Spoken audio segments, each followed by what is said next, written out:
ವೀಕ್ಷಕರೇ, Karnataka public voice ನ್ಯೂಸ್ಗೆ ಸ್ವಾಗತ. ನಾನು ಅದ್ವಿಕಾ. ಮಧ್ಯರಾತ್ರಿಯಲ್ಲಿ ಚಿತ್ರದುರ್ಗದ ಎನ್ಎಚ್ ರೋಡ್ ಹಿರಿಯೂರು ಹತ್ತಿರ ಇರುವ ನಾಲ್ಕರ ಪ್ಲಾಜಾ ಟೋಲ್ಗೇಟ್ನಲ್ಲಿ ಮಾಜಿ ಸೈನಿಕರಿಗೆ ಅವಮಾನ.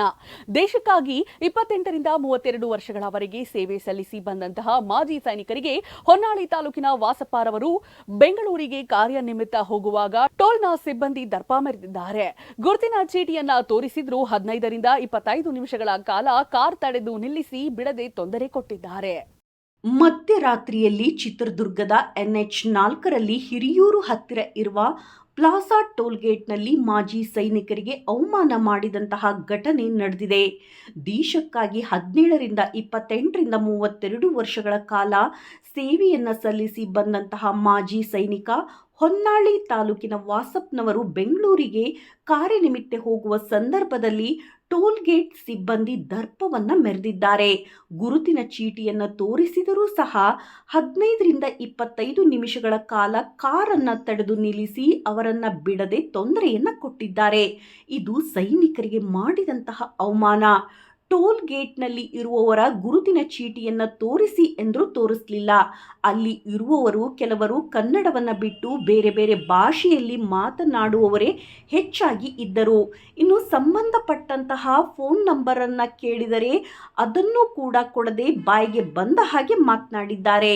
ನಾವು ಅವರ ಐಡೆಂಟಿ ಕಾರ್ಡನ್ನು ಕೇಳಿದ್ದಕ್ಕೆ ಕೊಡದೆ ತೋರಿಸದೆ ಬಾಯಿಗೆ ಬಂದ ಹಾಗೆ ಮಾತನಾಡಿದ್ದಾರೆ. ಆದ್ದರಿಂದ ಸರ್ಕಾರವು ಇವರ ವಿರುದ್ಧ ಕ್ರಮವನ್ನು ಕೈಗೊಳ್ಳಬೇಕು ಎಂದು ನೊಂದ ಮಾಜಿ ಸೈನಿಕರು ವಾಸಪ್ಪನವರು ಹೇಳಿದರು. ಇದು ದೇಶ ಸೇವೆ ಮಾಡಿ ಬಂದಂತಹ ಮಾಜಿ ಸೈನಿಕರಿಗೆ ಮಾಡಿದ ಅವಮಾನ.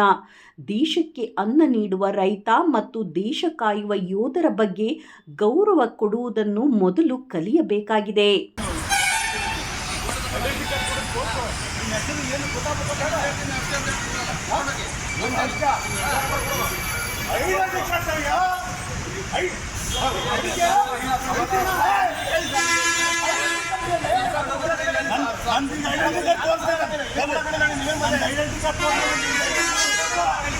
ಸರ್ ಕೊಡಕ್ಕಾಗಲ್ಲ ಅಂದ್ರೆ ರೈಟಿಂಗ್ ಸರ್ ಕೊಡ್ಬೇಕು ತಾನೆ. ಕೊಡಕ್ಕಾಗಲ್ಲ ಅಂದ್ರೆ ರೈಟಿಂಗ್ ಸರ್ ಕೊಡ್ಬೇಕು.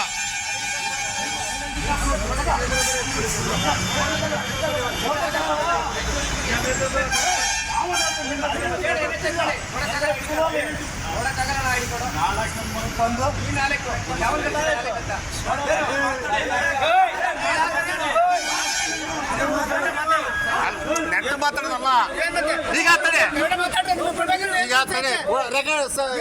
ಇದು ಕೊಡ್ರಿ ಅಪ್ಪ, ರೈಟಿಂಗ್ಸ್ ಕೊಡ್ರಿ.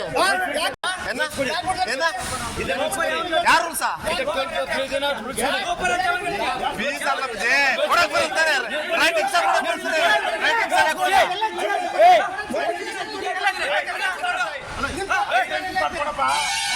ರೈಟಿಂಗ್ಸ್ ಎಲ್ಲಿ ಕೊಡ್ರಿ.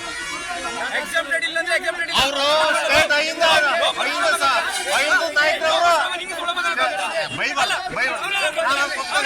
ನಾನು ಹೋಗ್ತೇನೆ.